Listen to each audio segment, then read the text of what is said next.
السلام علیکم دوستو، تو میں آج بتانے والا ہوں صحیح البخاری شریف کی حدیث نمبر 43، جو کہ جلد نمبر 1 اور صفحہ نمبر 107 پہ موجود ہے۔ چلیے شروع کرتے ہیں۔ بسم اللہ الرحمن الرحیم۔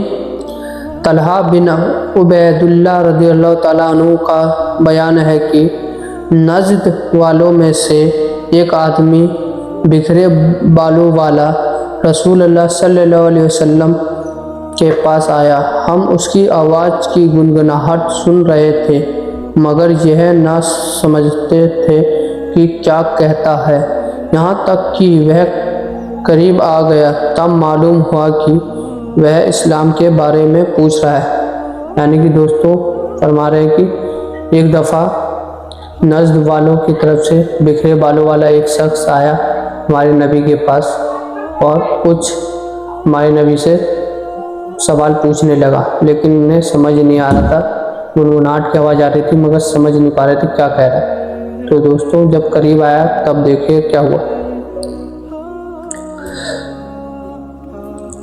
تو قریب آ گیا تب معلوم ہوا کہ وہ اسلام کے بارے میں پوچھ رہا ہے۔ رسول اللہ صلی اللہ علیہ وسلم نے فرمایا، دن رات میں 5 نمازیں ہیں۔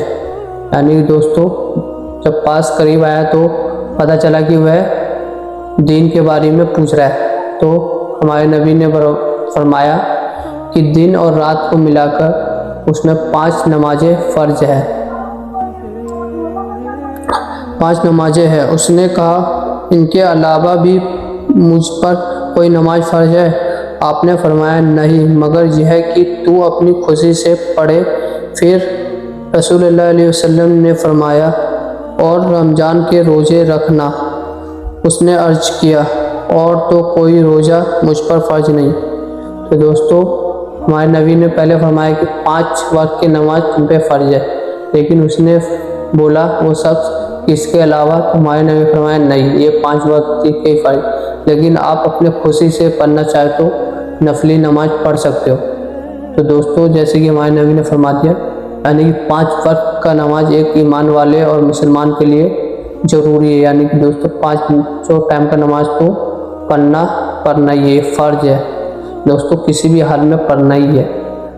تو دوستو باقی آپ نفلی نماز پڑھو یا نہ پڑھو اس سے کوئی عرض نہیں ہے، گناہ نہیں ہے، لیکن فرض ضروری ہے۔ پہلے فرض پڑھو پھر نفلی نماز عبادت جتنا کر سکو کر سکتے ہو۔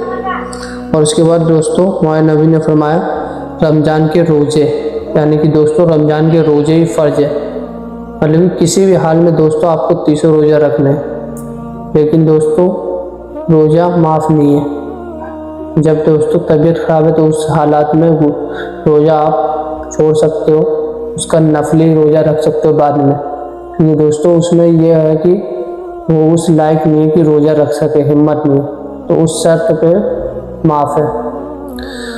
تو دوستو اس کے علاوہ بھی بولا گیا کہ اور کچھ، تو انہوں نے ہمارے نبی نے فرمایا کہ نفلی روزے بھی آپ رکھ سکتے ہو اپنے خوشی سے، لیکن یہ فرض ہے جو وہ رکھنے ہیں، اس کے علاوہ آپ رکھو یا نہ رکھو کوئی گناہ نہیں۔ آپ نے فرمایا نہیں، مگر یہ کہ تو اپنی خوشی سے رکھے۔ طلحہ رضی اللہ تعالیٰ عنہ کہتے ہیں کہ رسول اللہ صلی اللہ علیہ وسلم نے اس کے زکوٰۃ کا بھی ذکر کیا۔ اس نے کہا، مجھ پر اس کے علاوہ بھی نفلی صدقہ فرض ہے؟ یعنی کہ دوستو پھر ہمارے نبی نے فرمایا کہ زکوٰۃ بھی تم پر فرض ہے، یعنی کہ ہر مسلمان پر زکوٰۃ، نماز، قرآن، یہ تینوں فرض ہے دوستو، جیسے کہ ہمارے نبی نے اس شخص کو بتایا۔ تو اس شخص نے پوچھا اس کے علاوہ اور کوئی وہ زکوٰۃ؟ تو ہمارے نبی نے پھر دیکھیے کیا کہا، آپ نے فرمایا نہیں، مگر یہ ہے کہ تو اپنی خوشی سے دے۔ طلحہ رضی اللہ تعالیٰ عنہ نے کہا کہ پھر وہ آدمی یہی کہتا ہوا پیٹ پھیر کر واپس چلا گیا کہ اللہ کی قسم، نہ میں اس سے زیادہ کروں گا اور نہ کم۔ رسول اللہ صلی اللہ علیہ وسلم نے فرمایا، اگر یہ سچ کہہ رہا ہے تو کامیاب ہوگا۔ یعنی کہ دوستو یہ سب ہمارے نبی نے فرما دیا، جیسے اس شخص کو بتایا کہ نماز، قرآن، نماز، رمضان کے روزے اور زکوٰۃ یہ تینوں فرض ہے، اس کے علاوہ اس نے کہا کہ کچھ اور، تو ہمارے نبی نے فرمایا اپنے خوشی سے آپ کرنا چاہے تو کر سکتے ہو، کوئی حرج نہیں ہے۔ تو دوستو یہ فرض ہے، مطلب یہ کرنا تو کرنا ہی ہے، باقی کا آپ کرو نہ کرو اس کا گناہ نہیں ہوگا۔ تو وہ یہ سنتے ہی دوستو وہ پیٹ پھیر کے چلے گئے اور کہتے ہوئے چلے گئے کہ نہ اس سے میں زیادہ کروں گا نہ کم کروں گا، یعنی دوستو جیسے ہمارے نبی نے انہیں بتایا اتنے پہ عمل کرے گا، نہ اس سے زیادہ کرے گا نہ کم۔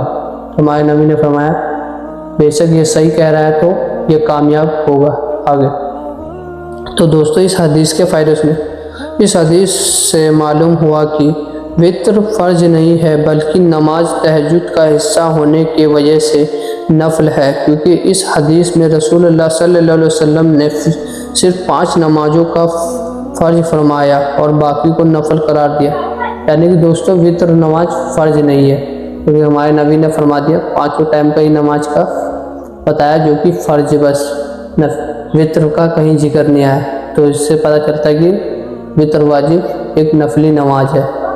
تو دوستو امید کرتا ہوں آپ کو یہ حدیث سمجھ آئی ہوگی۔ تو دوستو اس ویڈیو کو سمجھ آئی تو لائک کمنٹ شیئر ضرور کریں، جس سے کہ دوسروں کو بھی اس بات کی نالج پہنچے۔ اور دوستو ہمارے چینل پہ نئے آئے ہو تو سبسکرائب کر کے جائے۔ تو دوستو ملتے ہیں نیکسٹ ویڈیو میں نیکسٹ حدیث کے ساتھ، جب تک کے لیے السلام علیکم۔